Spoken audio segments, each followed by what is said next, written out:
hindi siya masayang. Gawin natin. Ano siya?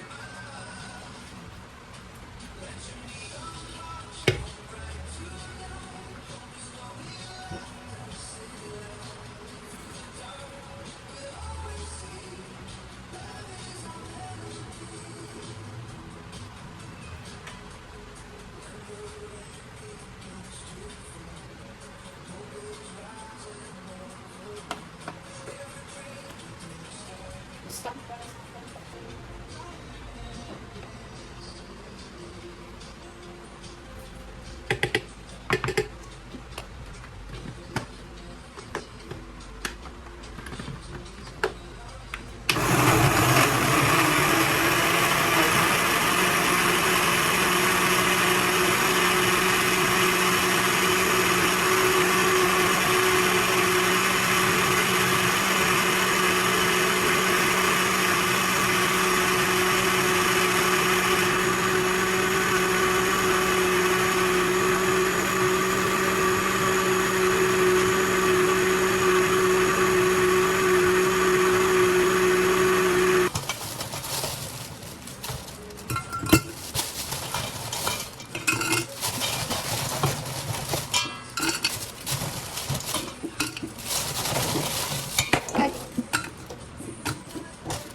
Oo, pero yun.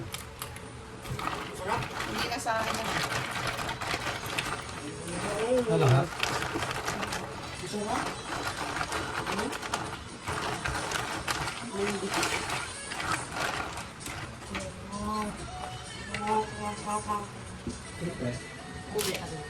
Picture mo kaya itong banta. Ayan na guys. Alam niyo ba kung ano to? Indian mango na hinog. So, gawin natin siyang pang-refreshing. Kasi mainit ang panahon. Ginawa ko lang yung video kanina. So, para walang sayang. Then, meron pa kayong masarap na mango juice. Hindi ko na blend yung yelo. So, para masarap naman din kasi basta malamig, di ba? That's it.